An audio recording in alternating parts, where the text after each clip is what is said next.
নমস্কার, কথাকুঞ্জ থেকে বলছি। দেখুন,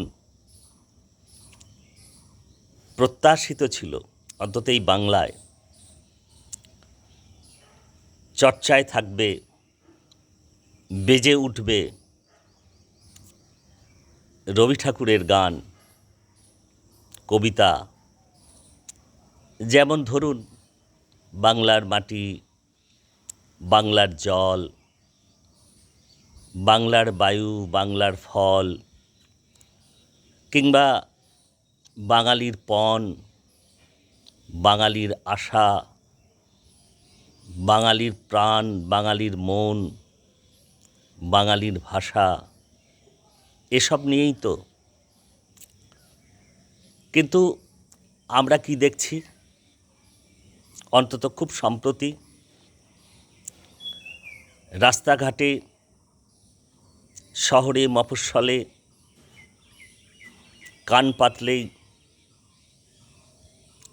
কানে আসছে চোর চোর চোর।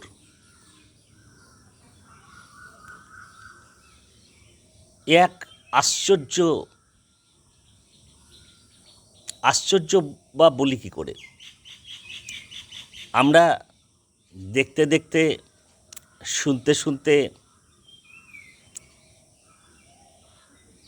একটা কথা বলা হয় না যে একই খাবার খেতে খেতে মুখে চড়া পড়ে গেছে, তা আমাদের কানেও চড়া পড়ে গেছে। 4 তারিখে, গত 4 তারিখে মে মাসের, আমরা শুনলাম এক স্বঘোষিত ওই সমস্ত তল্পি বাহক দলদাসদের সেনাপতি, শুনতেও হাসিই পায়। তো তিনি একরকম মস্তান মাতব্বরের স্টাইলে বললেন, 4 তারিখে রবীন্দ্রসঙ্গীতের সঙ্গে হালকা করে ডিজেও বাজবে। ভাবা যায়, রবীন্দ্রসঙ্গীত যদি বাজতো, ন্যূনতম চর্চা রবীন্দ্রনাথকে নিয়ে হতো, তাহলে আর ডিজের কথাটা আসতো না, সে অন্য কথা। তো কীরকম ইতিহাসের চাকা আমরা বলি না, ঘুরে ফিরে আসে। যথার্থই রবীন্দ্রসঙ্গীত না বাজুক, বেশ ভালো রকম ডিজে কিন্তু বাজলো। যিনি বললেন, অতীব অহংকার, ঔদ্ধত্য, দম্ভ এবং কি বলবো,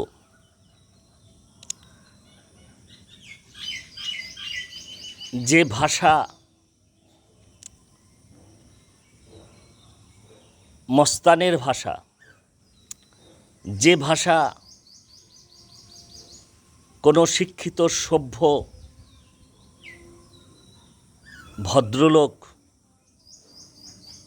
বলতে পারেন না, সেই ভাষায় তিনি জানিয়েছিলেন। আরও অনেক কিছু বলেছেন, সেসব বলে মহার্ঘ সময় নষ্ট করতে চাই না। কিন্তু যেটা বলতে চাইছি, দেখুন, সেই ডিজে কিন্তু বাজলো যিনি বাজাতে চেয়েছিলেন তার ওপরেই। পচা ডিম, জুতো,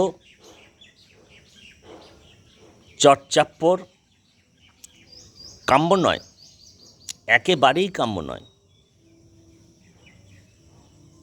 এটা সুশোভন নয়, এটা আপত্তিকর। কিন্তু মানুষের এতদিনকার জনরোষ, ক্ষোভের তীব্রতম বহিঃপ্রকাশ না হলে ভালো হতো। তো এই হচ্ছে আমাদের বাংলায় এখন প্রতিদিনের খবরের কাগজ বলুন, টিভির পর্দা বলুন, সর্বত্র এরকম একটা, ওই যে বলতাম না, চোখ নিতে না পারা, মাথা নিতে না পারা, মন না নিতে পারা পরিস্থিতি। ঠিক জালে যেভাবে মাছ ধরা পড়ে, সেভাবে প্রতিদিন চোর ধরা পড়ছে। নানা রকম অত্যাচার, অনাচার, অবিচার, পাপাচারকারীর সব কীর্তি ধরা পড়ছে। এই কদিন আগে আপনাদের বলেছিলাম, আপনারা সকলেই পড়েছেন, দেখেছেন, যে পাট খেতে বস্তা বস্তা টাকা। গতকালকে দেখলাম কলেজের মধ্যেই সম্ভবত একটি ঘরের ভিতরে উঁয়ে কেটে দেওয়া পচা বস্তা, পচা সব টাকার বস্তা, আরও নানা রকম নিষিদ্ধ বস্তু, আরও কত কিছু দেখতে হবে আমাদের।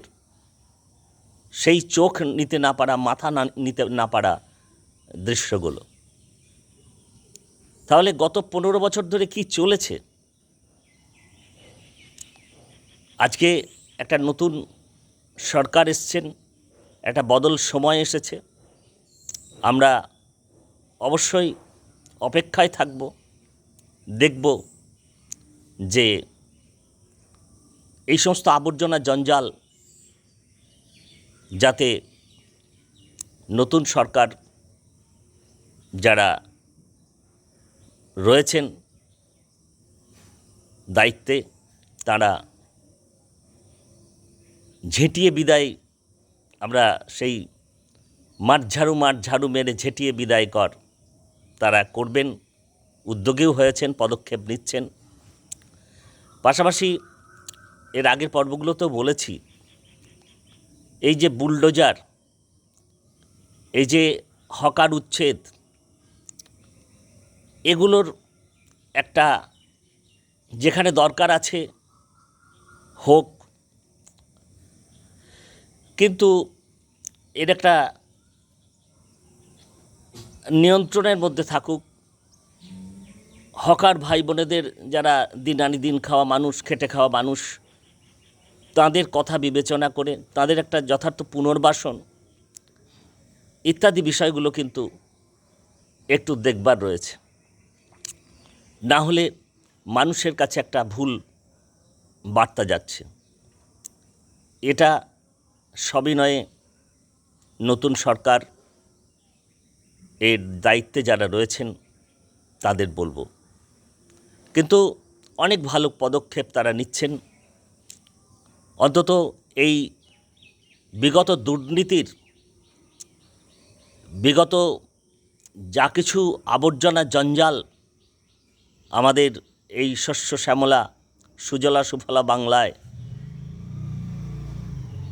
গত 15 বছর ধরে জমেছিল, সে বিষয়ে তারা খুব সদর্থক পদক্ষেপ নিচ্ছেন। এ ব্যাপারে তাদের অভিনন্দন জানাতেই হয়। তো ঠিক আছে, আজকের কথাকুঞ্জ এখানেই শেষ করব। আপনারা সকলে নিয়মিত কথাকুঞ্জ দেখছেন, শুনছেন, মূল্যবান মতামত দিচ্ছেন। অন্যান্য পর্বগুলির মতো এই পর্বটিও যদি আপনাদের ভালো লাগে, নিশ্চিত করে লাইক, শেয়ার, কমেন্ট করবেন, বন্ধুদের জানাবেন। আর আপনারা তো জানেন, সাবস্ক্রাইব করতে কোনো পয়সা কড়ি লাগে না, একটু ভালোবাসার স্পর্শ লাগে। ঠিক আছে, আজকের কথাকুঞ্জ তাহলে এখানেই শেষ করছি। অনেক ধন্যবাদ, নমস্কার।